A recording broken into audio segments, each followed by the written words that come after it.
Hello बच्चों, क्या हाल चाल। उम्मीद करते हैं आप सब बढ़िया होंगे और अपने घर में पढ़ रहे होंगे। हम इस क्लास में आपके लिए लेके आए हैं कुछ एमसीक्यूज और उसी में इंक्लूडेड है आपके प्रीवियस ईयर के कुछ ना कुछ क्वेश्चंस। ठीक है, तो बच्चों हमने साइंस की पहली वीडियो बना रहे हैं हम ये, जिसमें हमारे एमसीक्यू भी है और आपके उस एमसीक्यू में इंक्लूडेड पीवाईक्यूज भी है। ठीक है, तो ये वीडियो है रासायनिक अभिक्रिया की। ठीक है, धीरे धीरे करके हर एक क्वेश्चन समझेंगे, जल्दबाजी नहीं दिखाएंगे। कॉपी पेन लेके तो बैठ जाना, समझ आई। हाँ भाई, पहला क्वेश्चन देखते हैं। दिए गए संतुलित संतुलित रासायनिक समीकरणों में, मतलब हमें जो भी रासायनिक समीकरण दे रखी है क्वेश्चन में वो कैसी है, संतुलित है ऑलरेडी। ठीक है, में अभिकारक Fe और H2O का अनुपात x और y है। बोल रहा है कि हमें एक संतुलित रासायनिक समीकरण दे दी। हाँ जी, दे दी। उसमें अभिकारक कौन से होते, जो Fe है और H2O है। इन दोनों का आपको अनुपात निकालना है, रेशियो निकालना है। किसकी फॉर्म में, x की और y की फॉर्म में। ठीक है, देखो ध्यान से। एज इट इज उठा के मैं यहां रख लेती हूँ इसे। ये दे रखा है आपको अभिकारक। हाँ जी मैम, ये दे रखा है। कॉपी पेन ले लेना, सॉल्व करना शुरू कर दो। हाँ भाई, सॉल्व करना शुरू कर दो। ना देखो क्या दे रखा है, Fe कितना है, x है और ये मुझे पता करना है। ठीक है, और वाटर कितना H2O y है, ये भी हमें क्या करना है, पता करना है। इधर देखो, जो जो चीज इधर गिवन है वही वही चीज हम पर्टिकुलर इंडिविजुअल वो उठाएंगे। समझ आई। हाँ जी, पहले कौन सा तत्व गिवन है, Fe। तो यहाँ Fe जो है कितने हैं, यहाँ Fe जो है वो है आपके 3। तो ऑब्वियस सी बात है, हमने बैलेंस रिएक्शन में ये समझा था कि जितने आप उत्पाद में बनाओगे तत्व के नंबर, उतने ही यहाँ संख्या हो जाएगी। ठीक है, तो Fe अगर 3 है तो यहाँ भी तो मुझे 3 लिखना पड़ेगा, जब ही तो ये बैलेंस बनेगा आपका Fe का। ठीक है, तो यहाँ मैंने क्या कर दिया, x को 3 बना दिया, तो ये होगी 3Fe। गॉट इट, समझ आया ना। आगे देखो, H2O की बात हो रही है। किसकी बात हो रही है, H2O की। देखो y किसके साथ अटैच्ड है, पहले 2 के साथ भी और 1 के साथ भी है।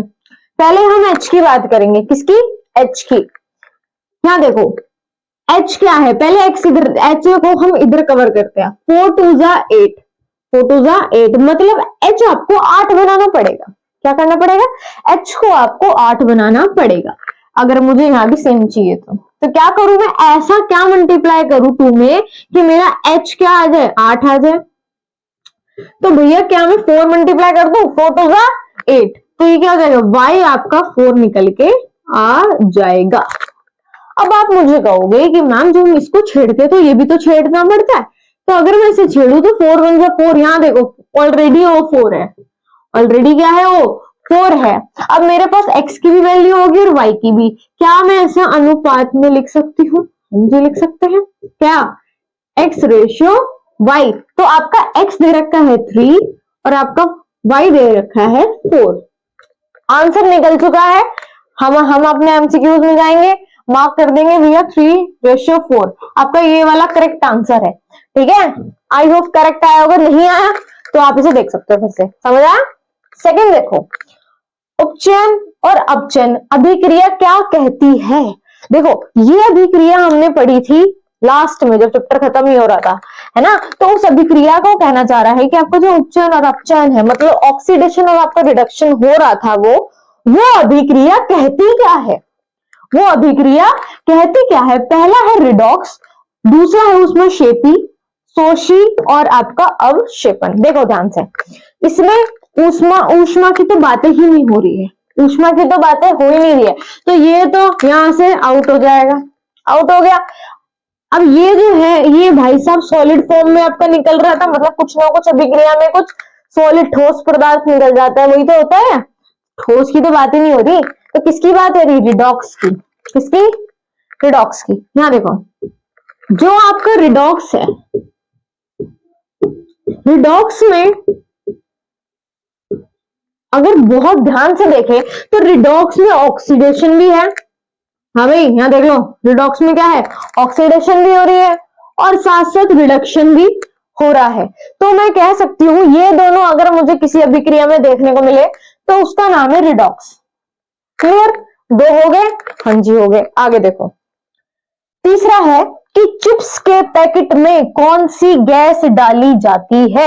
हाँ जी, चिप्स आते हैं, हम कुरकुरे, लेज जो भी होते हैं आपके पास चिप्स है ना, बाजार से हम कुछ भी लाएंगे, उस चिप्स में क्या होता है, गैस डाली जाती है।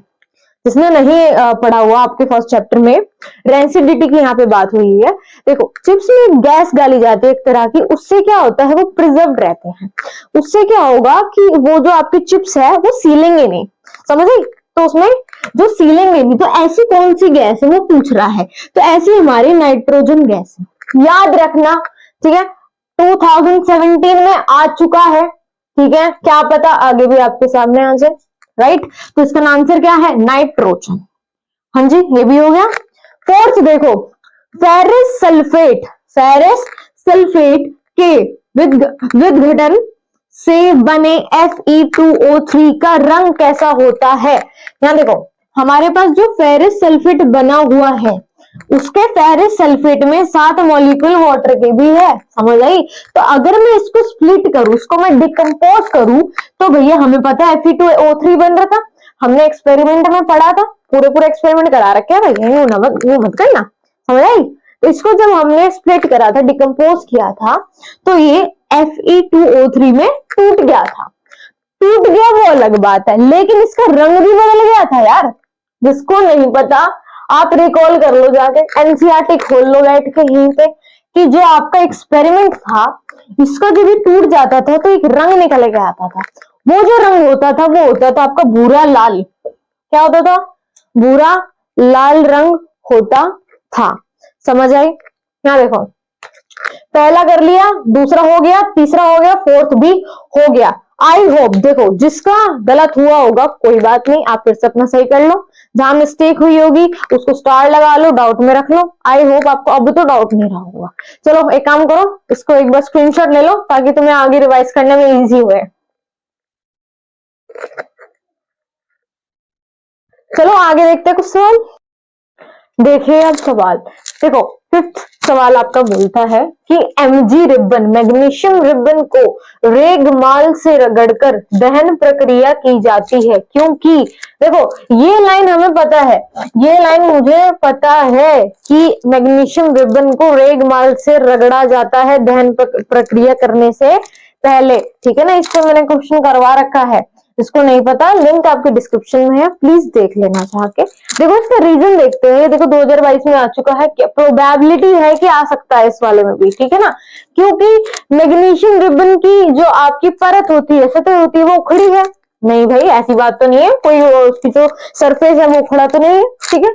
सेकंड पॉइंट बोल रहा है मैग्नीशियम रिबन की सतह पर MgO, बोले तो मैग्नीशियम ऑक्साइड की पतली परत को जम जाती, मतलब पतली परत जम जाती है, पतली परत जम जाती है, कोई दिक्कत नहीं। देखो हमें ये लग रहा है आंसर ऐसा क्यों, क्योंकि मैग्नीशियम रिबन की जो सरफेस होती है उस पे क्या होता है, मैग्नीशियम ऑक्साइड जम जाती है, तो हमें उसमें से, हमें सिर्फ मैग्नीशियम चाहिए हमें, राइट। तो मुझे मैग्नीशियम से मतलब है, इसलिए मुझे ये सब करना पड़ता है, दहन से पहले मुझे रेगमाल से क्यों रगड़ना पड़ता है, क्योंकि मुझे ये पतली परत को जो जम जाती है ना उसके ऊपर, उसमें से मैग्नीशियम चाहिए मुझे, तो ये हटाना पड़ेगा, हटाने के लिए मुझे ये रीजन बिल्कुल बेस्ट लग रहा है, तो यही आपका आंसर है, राइट। सिक्स्थ देखो, कॉपर सल्फेट के घोल में, ध्यान दो समीकरण बनेगी इसमें, कॉपर सल्फेट के घोल में लोहे का चूरन, लोहे का आपका चूरन पर प्रति क्या निकलेगा, मतलब अगर मैं इन दोनों का रिएक्शन करवा दूंगी तो आगे अकेला एकल सब्सटेंस जो होगा वो क्या निकलेगा, वो क्वेश्चन ये कह रहा है, 2017 में आ रखा है, इंपॉर्टेंट है। हाँ भैया इंपॉर्टेंट क्वेश्चन है ये, ठीक है। समीकरण बनाया इसकी, यहाँ देखो कॉपर सल्फेट किसमें हो रहा है, लोहे के चूरन में, तो मैं कह सकती हूँ लोहे का चूरन ले लिया और किसमें क्या मिल रहा है आपका, कॉपर सल्फेट मैंने मिला दिया, क्या बनेगा, FeSO4 बन जाएगा और प्लस कॉपर एकल निकल जाएगा। कैसे हुआ, कैसे हुआ, करवा रखा है, चलाक तत्व, मैंने अपनी लैंग्वेज में बताया तुम्हें कि चलाक तत्व कौन सा है। यहाँ देखो चलाक तत्व कौन है, चलाक तत्व जो है आपका Fe है, क्योंकि वो ही उठ के किसके पास आया, SO4 के पास आया, जिसके पास पहले से ही क्या था, बेचारा Cu था, और आके इसकी दोस्ती से तोड़वा दी, राइट। तो उसके बाद क्या हुआ, एकल बेचारा कॉपर निकल के रह गया, तो आंसर क्या आ जाएगा, Cu कॉपर। देखो सिंबल भी पता होनी चाहिए तुम्हें, तत्वों के सिंबल भी पता होने चाहिए, समझ आई? कभी Ca को समझ लो कॉपर, नहीं है वो कॉपर, ये आपकी दे रखी है, आप याद कर लेना ये चीजें। लेड नाइट्रेट चूर्ण जो है को एक परख नली में लेकर गर्म करने पर भूरे रंग का धुआं निकलता है भैया। हाँ जी, ये करवाया था। इसमें क्या होता है कि जो लेड नाइट्रेट होता है, उसका जो पाउडर होता है, उसको अगर मैं किसी परख नली में डालूं, राइट, और उसको गर्म करूं, भैया कुछ ना कुछ तो प्रोसेस कर रहे हैं, तो उसमें मैंने उष्मा दी, उष्मा देने पर धुआं निकला, ऑब्वियसली बात है धुआं तो निकलेगा। और जो वो धुआं निकला वो कैसे रंग का धुआं निकला? भूरे रंग का। कैसे रंग का? ब्राउन कलर का धुआं निकला है। तो ये पूछता है कि ये धुआं है तो क्या है, मतलब धुएं का मतलब कोई ना कोई गैस ही निकली है यहाँ से, ठीक है? तो कौन सी गैस निकली है आपकी? ये जो गैस होती है वो होती है नाइट्रोजन डाइऑक्साइड। क्या होती है? Nitrogen dioxide, right. 2022 में आ चुका है। आगे देखो, भौतिक परिवर्तन है, मतलब इसमें पूछ रहा है कि भौतिक परिवर्तन क्या है। पहला ऑप्शन है अस्थाई, बोले तो टेम्पररी, फिलहाल के लिए मैंने कुछ ना कुछ बदलाव कर दिया, याद आया फर्स्ट क्लास हमारी। दूसरा स्थाई, मतलब बिल्कुल परमानेंट बदल गया, अब कुछ नहीं हो सकता। तीसरा दोनों ही है, और वो आपका फोर्थ ऑप्शन है कि इनमें से कोई भी नहीं। देखो भौतिक परिवर्तन में मैंने आपको बताया था फिलहाल के लिए बदलाव आ रहा है, मतलब टेम्पररी चेंज आ रहा है, तो इसका जो आंसर है वो अस्थाई हो जाता है। क्या हो जाता है? अस्थाई। ठीक है, आठों के आठों पॉइंट हमने क्लियर कर लिए हैं। एक बार आप इसका स्क्रीनशॉट ले लीजिए।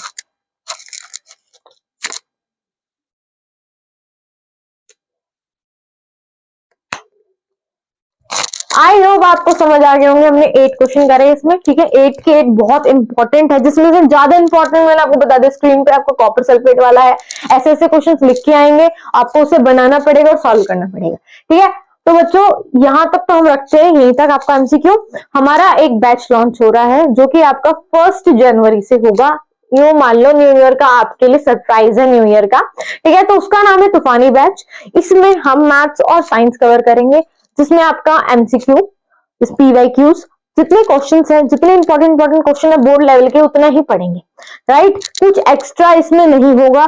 जो मेन चीज है ना आपकी बोर्ड में आने वाली, क्योंकि भैया कुछ दिन रह गए हैं, तो इस हिसाब से हमें जो जो पढ़ना है वो बेस्ट ही पढ़ना है, राइट। तो अब चलो मिलते हैं हम अगली वीडियो में, जब तक के लिए all the very best, thank you so much.